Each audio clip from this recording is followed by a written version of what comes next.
Have you ever experienced na nagpahiram ka ng pera tapos hindi ka na nabayaran, tinakbuhan ka na or tinakasan ka na or binlock ka na in all your social media accounts? Oh?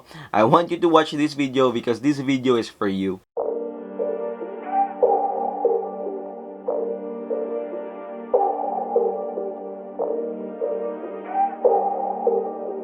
No, at some point, some people kasi decide not to pay money they borrowed back from their friends or their close relatives because they think the person has enough money, no? Or feeling nila na we don't need the money, or maybe because of the relationship we share to them, kaya they felt very reluctant to pay it back, no?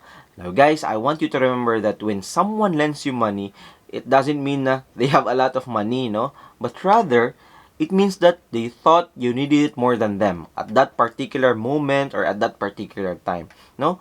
We wanted to help, no? Baka kasi meron kang emergency. So iniisip namin na mas kailangan niyo yung extra money, no? Specifically that time. So when the time comes and if in case na may pambayad na kayo, dapat you should feel obligated to return the money back with the same smile and energy nung hiniram niyo yung pera. Let us stop the culture or yung practice na kami pa ang hahabol, chasing you around just for us to recover the money. No, the worst scenario that I've experienced, share ko lang.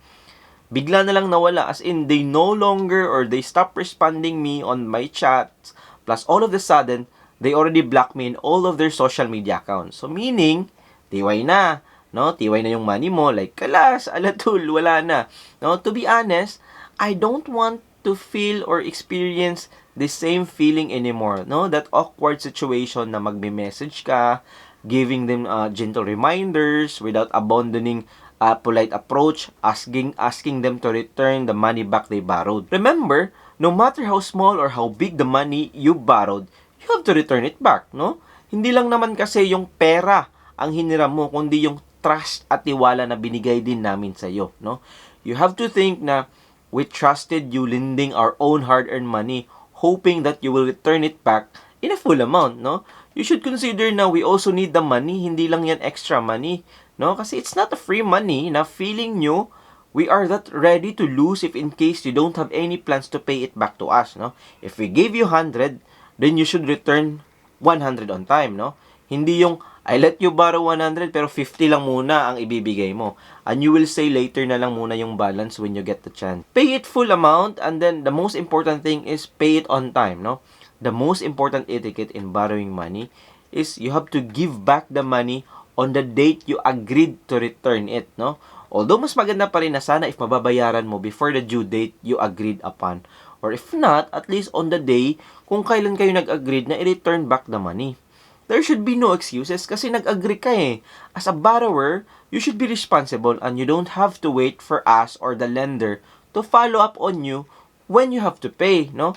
Now, for some instances, kung ginawa mo na lahat and if it doesn't work, and di ka pa rin mabayaran, then clearly, no, you're not going to get the money back, no? You can argue with them, guilt trip them, enlist friends to pressure them, no, shame them publicly, or maybe you can involve the law na that time. But hopefully lang na as much as possible, let us not resort to that, no? But now, guys, here's the quick tip. If you will ever be approached, whether from a family member or friend borrowing you money, no? Here are some tips for handling such requests, no? Now, first, ask what it's for, no? You have the right to know how the person plans to use the money. And the greater the amount, the more detail you should get on how and when will be paid back, no? Second, feel free to say no, no? Like, don't be afraid to say no. If they get mad, you know it will pass, no? But if you give them a loan and they don't pay it back, that will be for the rest of your life, no? Third, set terms and conditions, no? If you decide na to loan the money, there should be terms attached. No, for smaller amounts, maybe you might be comfortable with a handshake na lang muna agreement and it will be paid back within a short period of time. In case for a larger amount, I suggest you should put that in writing, no? You should make sure that the document includes details on repayment, no? If the person will be paying on interest, no? Include that information also in your agreement. And lastly, accept that you might not never get it back, no?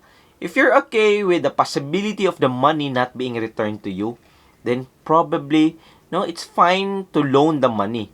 But if you're not comfortable with that, it's for sure it's not probably not a good idea. No? So the promise that you have to make today is whatever we owe, it is our part to find and where to pay it, no? And do it without asking to, no? For whether the creditor may be good or bad, the debt is debt. No? So pay it as much as you can. That's all for today, and I hope you learned something from this video. It's already 2022. I hope we would be able to settle our debts on time and within this year. So I thank you for watching and see you on the next video. Bye bye.